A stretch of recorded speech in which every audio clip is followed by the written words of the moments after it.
దాడి జరిగింది దాని మీద మీ అభిప్రాయం ఏంటి? ఆయన కొట్టించుకున్నాడేమో. ఆయన కొట్టించుకున్నాడు. ఆ. మరి జగన్ పైన దాడి చేసేంత దమ్ము ధైర్యం ఎవరికి ఉందాయా? పవన్ కళ్యాణ్ సినిమా ఆపే దమ్ము ధైర్యం ఎవరికైనా ఉందా? అలాగే జగన్మోహన్ రెడ్డి మీద దాడి చేసేంత దమ్ము ధైర్యం ఎవరికి లేదు. ఆయనే ప్లాన్ చేసుకొని ఆయనే కొట్టించుకొని ఉండొచ్చుగా. ఎలాగంటే ఇంత ముందులో కోడి కత్తి దాడ ఏదో జరిగింది. జగన్ మీదకి వచ్చాడు, ఎవడో పొడిచాడు ఒకడు. అలాగే అట్లాంటివి జరిగి ఉండొచ్చుగా, అట్లా కూడా అనుకోవచ్చుగా. మరి కొట్టేవాళ్ళు ఎవరు కొడతారు? ఇప్పుడు కూటమి పాలనని ఎలా పడగొట్టాలి, ప్రభుత్వాన్ని ఎలా నేలమట్టం చేయాలి, నెక్స్ట్ మనం ఎలా రావాలి, ఈ నక్క వెత్తులన్నీ వేస్తూ ఉంటారు అనమాట. నక్క వినయాలన్నీ ముందులు పెట్టుకొని ఎత్తులన్నీ పై ఎత్తి వేస్తూ ఉండండి. ప్రజలు ఎంతవరకు ఎత్తి వేసినా ప్రజలు నిన్నైతే చిత్తే చేస్తారు. ప్రజలు ఇవాళ రేపు పిచ్చి వాళ్ళు ఎవరు లేరు. ఒకప్పుడు అయ్యారు. అక్క ఒక అవకాశం, అవ్వ ఒక అవకాశం అని ఇల్లు తిరిగి అడుక్కున్నావు కదా. అడుక్కున్నందుకు అయ్యో బిడ్డ అడుగుతున్నాడు, ఒక్క అవకాశం ఇద్దామని ఇచ్చినందుకు రాష్ట్రాన్ని సర్వనాశనం చేసావు కదా. డెవలప్ ఆపేసావు, 3 రాజధానులు చేస్తానని ప్రకటించావు, రైతుల గుండెల్లో రైళ్లు పరిగెత్తించావు, పేదవాడిని బ్రతకనీయకుండా చేసావు. నీవు చేసినటువంటి దొంగ నిక్కరు, పాడైన నిక్కరు తాగి ఎంతోమంది అమాయకులు చచ్చిపోయిన వాళ్ళు ఉన్నారు. అరెస్టుల పర్వాన్ని మొదలుపెట్టావు. వ్యతిరేకంగా మాట్లాడిన వాళ్ళని, నీ పార్టీ గురించి, నీ గురించి వ్యతిరేకంగా మాట్లాడిన వాళ్ళని ఏం చేసావు నువ్వు? అరెస్టుల పర్వం మొదలుపెట్టావు. ఇప్పుడు వీళ్ళు అరెస్టులు చేస్తానంటే అరెస్టులు చేస్తున్నారు. పోలీసులనే కానీ ఎవరినైనా ఏ ఎంప్లాయీని అయినా కానీ ఒక్కళ్ళని కూడా వదలనని వార్నింగ్ ఇస్తున్నావు. బట్టలు కూడా తీసి కొట్టించుకోవడానికి వస్తారా నీ దగ్గర పోలీసులు? గతంలో మీరు రెడ్ బుక్ పెట్టింది కూడా దానికోసమే, వార్నింగ్ ఇచ్చినట్టే కదా. రెడ్ బుక్ ఎవరు పెట్టారు? రెడ్ బుక్ అనేది ఊరనే పెట్టారు. కోడెల శివప్రసాద్ని ఎందుకు అరెస్ట్ చేశారు? దానికి సమాధానం ఉందా? ఆయన సూసైడ్ చేసుకొని ఎందుకు చనిపోయాడు? దానికి సమాధానం ఉందా? కోడెల శివప్రసాద్ని ఎప్పుడైతే అరెస్టుల పర్వం మొదలు పెట్టిందో అప్పుడే టీడీపీ రాజ్యాంగం రాసుకుంది రెడ్ బుక్ని. ఎందుకు? వల్లభనేని వంశీ ఆయనకు చచ్చిపోతాడు, ఎవరు చంపరు. చంపేంత సినిమా లేదు ఆయనని.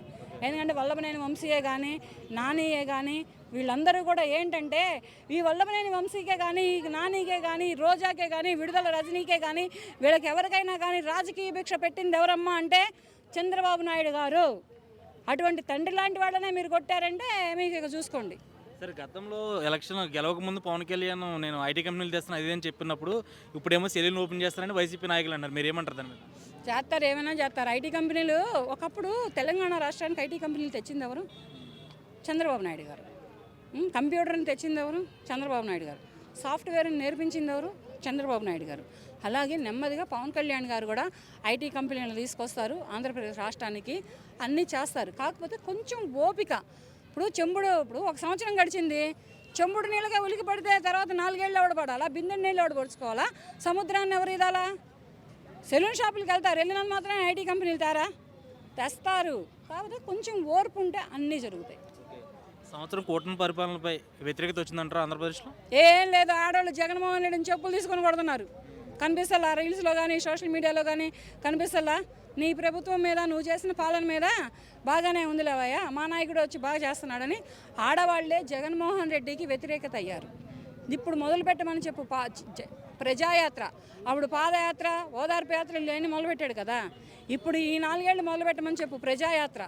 ఏ ప్రజలు ఎటువంటి సమాధానం చెబుతారో, ఏ ప్రజలు ఎలాంటి జవాబులు ఇస్తారో తెలుస్తుంది. కూటమి ప్రభుత్వం ఎలా పరిపాలన చేస్తున్నారు రేపు?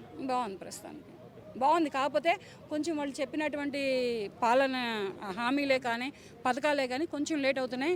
ఈ నెలలో తల్లి దీవెన వేస్తున్నారు. నెక్స్ట్ మంత్లో ఆగస్టు 15కి ఇంకోటి ఏదో పెడుతున్నారు, ఫ్రీ బస్ పెడుతున్నారు. ఇటువంటివన్నీ చిన్నగా నెమ్మదిగా చేసుకుంటూ వస్తారు. ఎందుకంటే కేంద్రం కూడా సపోర్ట్ చేయాలి కదా. వీళ్ళు ఏదో హామీలు ఇచ్చి గద్దె ఎక్కారు, కాదనట్లేదు నేను, చేద్దామనే ఉద్దేశంతోనే గద్దె ఎక్కారు. కానీ వీళ్ళు గద్దె ఎక్కేటప్పటికి వీళ్ళ వయసు 20 ఏళ్ళు 25 ఏళ్ళ యువకులు కారు. 74 ఏళ్ళ చంద్రబాబు నాయుడు గారు, 55 ఏళ్ళ పవన్ కళ్యాణ్ గారు, 50 ఏళ్ళ నారా లోకేష్ గారు. మరి ఇంత వయసు ఉండి ఇంత అనుభవం ఉన్న వాళ్ళకి ఎలా చేయాలో, ప్రభుత్వానికి ఎలా నిలబెట్టుకోవాలో, రాష్ట్రానికి ఎటువంటి మేలు చేయాలో, ప్రజలకు ఎటువంటి పనులు చేయాలో తెలుసుగా. కొమ్మినేని శ్రీనివాస్ అరెస్ట్ మీరు ఎలా చూస్తారు? మరి నోరు ఉంది కదా అతనికి, నోరు బారేసుకోవద్దు కదా.